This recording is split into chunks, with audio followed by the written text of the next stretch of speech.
and then you can go ahead and inflate it. Now there are some rims that have a real deep dish to them where this Presto valve won't reach. They do sell long stem valves, and if you don't have access to a long stem valve, they make valve extensions that just thread on the top of the Presto valve. One last thing that you can do with a Presto valve is they sell small adapters that allow you to convert it to a Schrader valve. You just thread it on and air it up. Okay, once you've got the tube ready, you're going to take the tire and install one side of it on the rim.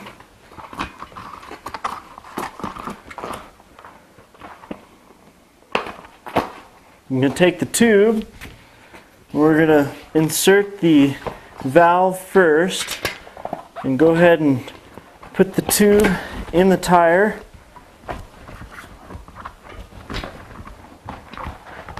Now we're going to start at the valve and we're going to pull the tire bead over the rim, and you're going to work all the way around.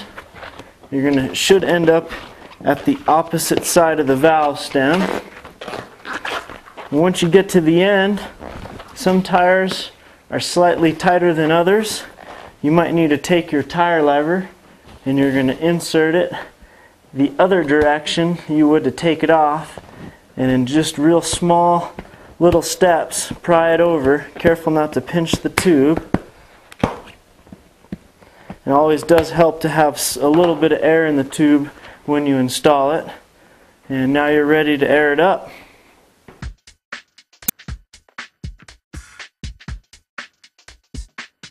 I've seen Schrader valves leak right around where you air it up. Sometimes sealant can clog the valve. You can get replacement valve cores for it. You just take out the old one.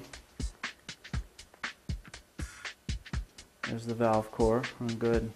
Just insert a new one.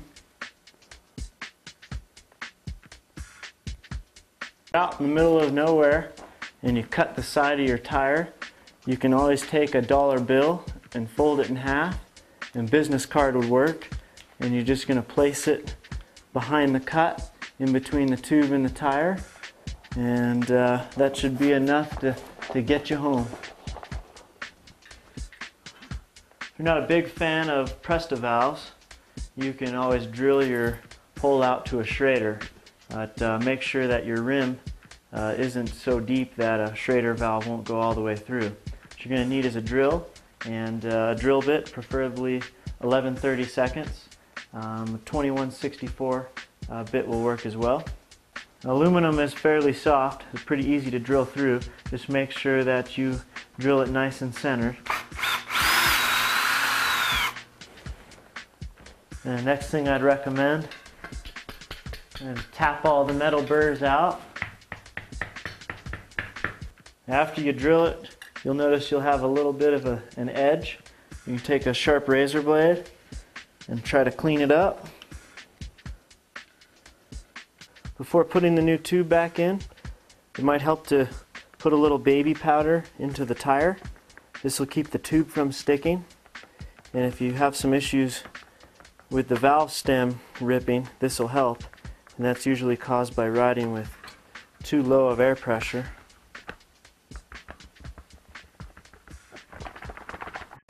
To replace a tubeless tire and wheel, you're going to need some soapy water, recommend some tire sealant, a tubeless patch kit, a spare tube, and to inflate it you're going to need either a CO2 cartridge or an air compressor. A tubeless tire, it's recommended that you don't use any tire levers at all. The sidewall of the tire acts like an O-ring, so if you use a tire lever you could possibly damage it. First thing you're going to do is you're going to push the bead to the middle of the rim, all the way around on the tire. This should loosen the tire up.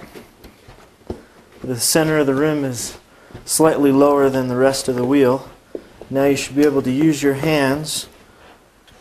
Go ahead and pull one side of the tire off.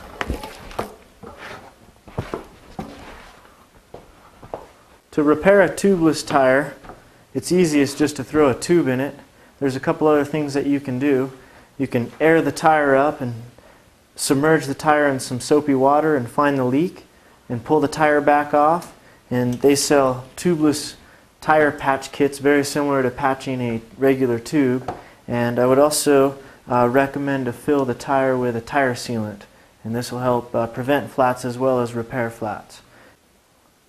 Unscrew the valve lock ring, and there'll be an O-ring underneath it. Go ahead and inspect it real well for any cracks. Make sure it's all intact. Now to install the tire, place half the tire on the middle of the wheel.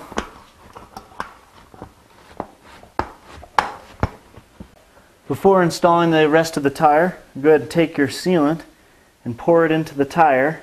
Now install the other side of the tire.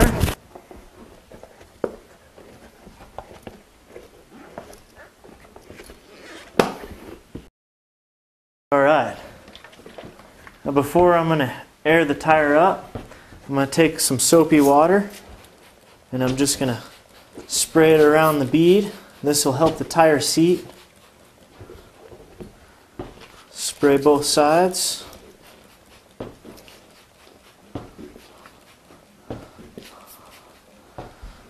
Now to inflate it, it's going to require either a CO2 gun or an air compressor. Alright, before you air it up, I'm going to press down a little bit to kind of create a tight fit by the valve.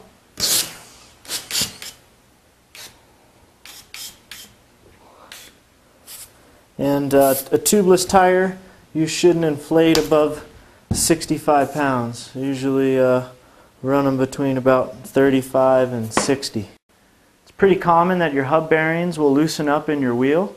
To check this, you want to grab your wheel and grab part of the frame and go ahead and rock the wheel back and forth. You shouldn't feel any play. If you do feel a little bit of play, you want to make sure to get that adjusted right away. You don't want to ride too long on a loose hub. Go ahead and take the wheel out. Okay, to adjust your hub, you're going to need a set of cone wrenches and a set of regular wrenches. Your front hub has two nuts on each side. The very inside nut is known as the cone. That's what rides on the bearing. You've got the outside nut. This is the lock nut. And this is backed against the cone nut to keep it from coming out of adjustment. Now this hub is a little loose. So what I'm going to do is I'm going to take my cone wrench, insert it inside, and take your regular wrench, and we're going to loosen the actual nut, turn it to the left. And now this hub was loose, so I'm going to tighten the cone just a little bit. Go ahead and just snug this up to it. Check it. And it still feels like there's a little bit of play. I'm going to go ahead and tighten this just a little more. Now if it's a little too tight, you can insert a cone wrench on the other side like this.